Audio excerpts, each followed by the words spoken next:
Bonjour à tous, alors aujourd'hui je vous propose un exercice sur les suites, tiré des sujets, donc des épreuves communes de première, et on est sur des suites ici définies de façon explicite, donc vous avez un, vous voyez, directement en fonction de n.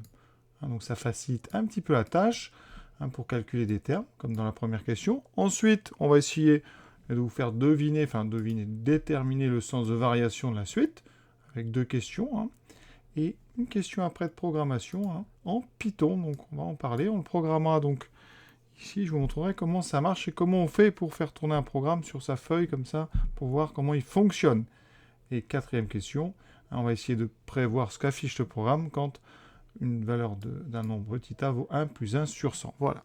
Donc on est parti tout de suite. On va pouvoir calculer donc des valeurs de termes de cette suite. Donc ici, on peut remplacer directement n par 0. Donc U0, ça fera 0 plus 2 sur 0 plus 1. Donc on trouvera 2, 2 sur 1. U1, donc ça fera 1 plus 2, 3 sur 2, 3 demi. U2, on remplace n par 2, 4 tiers. U99, donc ici 101 sur 100. Alors ici, donc, on n'a même pas besoin de calculatrice, remarquez, ici, donc, en décimale 1,5, donc 2, 1,5, 1,33, etc., etc. Et ici, on a 1,01. Ce qu'on peut remarquer comme ça rapidement, c'est qu'on a l'impression qu'on se rapproche de 1. Donc, on parlera plus tard, on dit que la limite du n sera égale à 1, évidemment, après l'avoir démontré. Donc l'idée ici, c'est d'essayer, avec un algorithme et un petit programme, de se rapprocher de 1 et d'essayer de trouver un rang pour lequel on sera assez proche. Donc question suivante. Donc là, on va étudier le sens de variation. Alors, des petites questions. Déjà, première chose, exprimer un moins 1 en fonction de n. Donc, quel que soit, donc ici le symbole, qui veut dire pour tout, ou quel que soit, pour tout n appartenant donc à l'ensemble des entiers naturels, un-1 vaut donc n plus 2 sur n plus 1 moins 1. Alors on peut mettre au même dénominateur, ça fait n plus 2 moins n plus 1 sur n plus 1. Et il me reste donc ici n plus 2 moins n moins 1, il me reste 1 sur n plus 1. Donc ici, quelque chose qui aurait pu servir, mais on ne va même pas s'en servir. Donc le sujet pour ça n'est pas très très pratique, mais bon. On vient de montrer que pour tout n appartenant à n, donc si je rajoute un des deux côtés, un c'est égal à donc 1 plus 1 sur n plus 1. Alors j'en reparlerai après, parce que ça peut permettre un petit peu de répondre à quelques questions. Même si pour la question B, on vous demande autre chose, donc un plus 1 moins un. Donc c'est à peu près le même fonctionnement, un petit peu plus dur, puisqu'ici, on demande un plus 1. Alors un plus 1, il va falloir donc ici remplacer dans la formule explicite qu'on vous a donnée donc, au départ, ici, il faut remplacer n par n plus 1. Donc ça fait n plus 1 plus 2 sur n plus 1 plus 1 moins donc un, je recopie n plus 2 sur n plus 1. Ça fait donc n plus 3 sur n plus 2 moins n plus 2 sur n plus 1. Et on va mettre au même dénominateur pour essayer de montrer que ça donne cette fraction-là. Donc le même dénominateur, ça sera n plus 2 fois n plus 1. Donc normalement, vous savez faire. On va mettre des petites parenthèses. Et on va faire notre... Alors je vais en mettre en bas aussi, voilà. Et on va faire notre classique mise au même dénominateur avec la petite boucle ici. Donc je trouverai n plus 3 fois n plus 1 moins n plus 2 fois n plus 2. Donc ça fait n plus 2 au carré. On développe, c'est de la double distributivité. Donc n2 plus 3n plus n plus 3. Alors normalement c'est plus n plus 3n, mais ça revient au même. Moins, alors on fait attention, on met des parenthèses pour développer quand il y a un moins. Et là c'est une identité remarquable, n2 plus 4n plus 4. Voilà. Au final, je vais finir à gauche, les n carrés s'annulent. Les 4n ici s'annulent avec celui-là, puisqu'il y a un moins. Il nous reste 3 moins 4, c'est-à-dire moins 1 sur n plus 2 fois n plus 1, donc on peut écrire n plus 1 fois n plus 2. Donc, ce qu'il fallait démontrer. On a bien montré, donc, ce qu'il fallait, on continue. Question C. En déduire le sens de variation de la suite UN. Alors là, si on se réfère ou en déduire donc, de la question précédente, on peut donc, avec la question B, on sait que pour tout n appartenant à n, on sait que moins 1 sur n plus 1 fois n plus 2, ça c'est toujours négatif, strictement, parce que c'est une fraction, avec un numérateur négatif et un dénominateur positif. Ensuite, ça veut dire que donc, un plus 1 moins un est toujours strictement négatif. Et donc, un plus 1 est plus petit que un pour tout n. Et ça veut dire que un est strictement décroissante, donc un est, on va l'écrire strictement décroissante. Elle est donc décroissante. Voilà. Donc, un décroissante. Alors, strictement décroissante, c'est plus précis, mais souvent, on demande juste la décroissance. Donc, il faut savoir que si elle est strictement décroissante, elle sera décroissante. Par contre, si elle est décroissante, elle n'est pas forcément strictement décroissante. On peut avoir parfois des termes égaux. Ici, ce n'est pas le cas, puisque vous voyez, puisque la différence entre un plus 1 et un, c'est une fraction qui ne peut pas s'annuler, donc on a vraiment une suite strictement décroissante. Sinon, on aurait pu aussi utiliser la question de A, parce qu'on a un qui vaut 1 plus 1 sur n plus 1, et donc, ce qu'on peut dire, c'est que quand n grandit, n plus 1 grandit en étant positif. En étant positif, donc quand vous l'inversez, même en étant strictement positif, donc ça veut dire que 1 sur n plus 1 va décroître. D'accord? Et vous rajoutez 1, ça reste donc décroissant. Donc un est décroissant. On aurait pu faire comme ça. Donc les termes de un décroissent quand n augmente. Donc ça veut dire que la suite, donc avec les parenthèses, elle est décroissante. D'accord?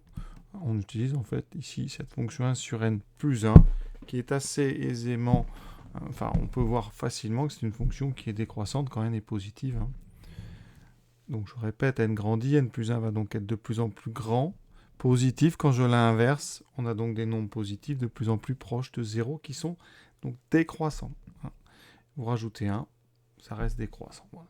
Alors c'est plus simple à justifier avec le signe de n plus 1 moins un, mais on peut le faire, vous voyez, avec directement l'expression de un. Et on pourrait montrer aussi une autre chose, c'est étudier la fonction qui a x associe 1 sur 1 plus x plus 1. Et montrer que c'est une fonction décroissante. On peut le faire par exemple par dérivation. La dérivée de cette fonction sur les nombres positifs, c'est moins 1 sur x plus 1. Je ne vais pas vous faire les détails ici, mais voilà, ça donne une dérivée qui est strictement négative, donc une fonction qui est décroissante. Et comme un c'est f de n, et que f est décroissante, ça veut dire que n, elle est elle aussi décroissante. Troisième question. Alors là, on est sur un programme en Python. On prend un nombre a, donc qui est entre 1 et 2, donc il est strictement plus grand que a et inférieur ou égal à 2. Et on doit donc compléter un programme pour qu'il permette de déterminer le plus petit entier n, tel que n est plus petit que a. Alors déjà, est-ce que ça a un sens, cette question? Je vous ai dit, u0, ça vaut 2. D'accord? On l'a calculé tout à l'heure. Et un est décroissante. Ensuite, autre question intéressante, autre remarque plutôt intéressante, un, je vous ai dit, ça s'écrit 1 plus 1 sur n plus 1. 1 sur n plus 1, c'est positif. Donc 1 plus 1 sur n plus 1, c'est donc toujours supérieur strictement à 1. D'accord? Donc ça veut dire que un, il est bien toujours entre 1 et 2. On a quelque chose qui décroît à partir de 2 et qui est toujours plus grand que 1. Donc ça veut dire qu'ici, pour tout n, on peut bien imaginer que un se situe entre sa plus grande valeur qui est la première et toujours strictement plus grand que 1 parce que son expression ici nous le dit. D'accord? Là, je vais vraiment un petit peu loin, mais j'essaie d'expliquer. Alors ensuite, ce qu'il faut imaginer, et là on est sur le problème de terminal, c'est que quand n donc tend vers plus l'infini, c'est-à-dire devient de plus en plus grand, n plus 1 aussi. D'accord? Et quand j'inverse, eh bien l'inverse d'un très grand nombre positif, ça devient un nombre de plus en plus proche de 0. Donc 1 sur n plus 1 va se rapprocher de 0. Et donc, comme vous rajoutez 1, et donc un se rapproche de 1. On dit que, et on l'écrit comme ça, la limite quand n tend vers plus l'infini de un est égale à 1. Et ça, c'est la forme ici qui nous permet de le dire. Conclusion, on a une suite décroissante qui commence à 2, qui décroît et qui va se rapprocher de 1. Plus n est grand, plus on se rapproche de 1. Et donc là, cet algorithme, il a du sens parce qu'on va choisir un nombre a entre donc 1 et 2, 1 exclu, et il y a bien un moment où obligatoirement, puisque la suite va se rapprocher d'1, où on va forcément avoir des termes qui seront plus petits que votre nombre a que vous avez choisi entre 1 et 2. Donc ça a du sens, même si ça peut un petit peu dépasser certains élèves de première. Donc ici, l'algorithme. Qu'est-ce qu'il faut faire avec cet algorithme? Donc déjà, il faut choisir votre nombre A. Donc le nombre A, par exemple, vous choisissez 1,5 et vous le rentrez dans une variable, la variable A. Donc là, je rentre A. Donc je vais mettre entre parenthèses ici. Donc on pose donc n égale 0. Et ensuite, on rentre la valeur petit a dans une variable que j'appelle grand A. Ensuite, on a ici un mot anglais qui veut dire while, enfin qui est while, qui veut dire tant que. Et moi, je dois donc calculer des termes de la suite tant que ces termes sont strictement plus grands que A. Dès que je vais passer inférieur ou égal à A, je dois m'arrêter. Donc ici, on va mettre quoi? On va mettre tant que... Alors ici, il faut une condition qui me dise que UN est donc plus grand que A. Et bien UN, c'est n plus 2 sur n plus 1. Donc ici, je vais calculer n plus 2. Alors en informatique, on ne met pas des fractions comme ça. On va mettre n plus 2, donc divisé par n plus 1. Tant que ça est plus grand strictement que mon nombre A, alors en Python, on met 2 points pour les conditions, qu'est-ce qu'on doit faire? Eh bien, on doit augmenter la valeur de n. Comme ça, on va calculer. Là, au début, on calcule U0, puis U1, puis U2. Et donc, je dois ici incrémenter, c'est-à-dire rajouter 1 à chaque boucle que je vais faire. Quand est-ce que le programme va s'arrêter? Eh bien, dès que votre valeur, n plus 2 sur n plus 1, va être, ne sera plus strictement plus grand qu'A, donc dès qu'elle sera inférieure ou égale à A. Alors le A ici, j'ai mis petit a, mais on ne va pas mettre petit a, puisque je l'ai rentré dans une variable grand A. Ici, on va mettre supérieur à grand A. Comme ça, on peut changer. En changeant ici la valeur petit a, vous changez le programme. Ensuite, qu'est-ce qu'il faut faire? Eh bien, on va afficher un print, et on va afficher la dernière valeur de n, c'est-à-dire la première valeur de n pour laquelle on est passé en dessous ou exactement sur la valeur petit a choisie. Donc voilà, il n'y a rien d'autre à mettre. Et je vais vous montrer tout de suite ce programme en le programmant sur Python. Pour ça, j'utilise donc un petit programme qui s'appelle Tony, sur lequel on peut comme ça programmer du Python. Ça se télécharge très facilement et c'est gratuit. Donc ici, je rentre donc n égale 0, vous voyez. Grand A, par exemple, je vais mettre, je vous ai dit 1,5, parce qu'il faut quand même rentrer quelque chose. Ensuite, ma condition, tant que donc mon grand A. Alors ici, non, tant que. Alors on a donc n plus 2 divisé par n plus 1. Je le tape en direct. Voilà. Tant que c'est donc strictement plus grand que A, on va continuer. On met 2 points parce qu'on a une condition. Vous voyez qu'ici, Python a automatiquement, enfin le logiciel Tony a directement décalé. Parce que tout ce qui est dans la boucle va être indenté, c'est-à-dire décalé. Et là, dans ma boucle, à chaque fois, j'incrémente, c'est-à-dire j'augmente la valeur de n de 1. Alors, c'est pas une majuscule, je ne sais pas pourquoi c'est une majuscule, voilà. Et on a terminé. Il n'y a plus maintenant hop, c'est pas ça que je veux faire. C'est ça. Non, je reviens au début et j'affiche la valeur de n. On va le faire tourner, ce programme. Donc ici, je l'exécute. Et vous voyez, donc ici, 1. Ça veut dire quoi? Eh bien, que pour n égale 1, on est passé en dessous où on a égalé 1,5. C'est normal, je vous ai dit tout à l'heure, U1, c'était 1,5. Donc je change, ici, je vais mettre par exemple 1,2. Et donc, je fais tourner le programme. Ici, c'est 4. Il faudra aller à U4 pour passer ou égaler 1,2. U4, c'est combien? Ça fait 6 cinquièmes. Effectivement, on est en dessous de 1,2. etc. Et si vous mettez ici un nombre très près, donc de 1, mais il va falloir aller beaucoup plus loin. Et donc ici, vous voyez, il faudra aller à 999. Ça se trouve, c'est même pas assez précis, si c'est possible. Hein, essayons par exemple d'aller un tout petit peu plus loin. Hein, donc j'ai mis espace au lieu de mettre run. Et vous voyez qu'ici, il me faut aller à 9999. Hein, donc ce programme, il tourne très très bien.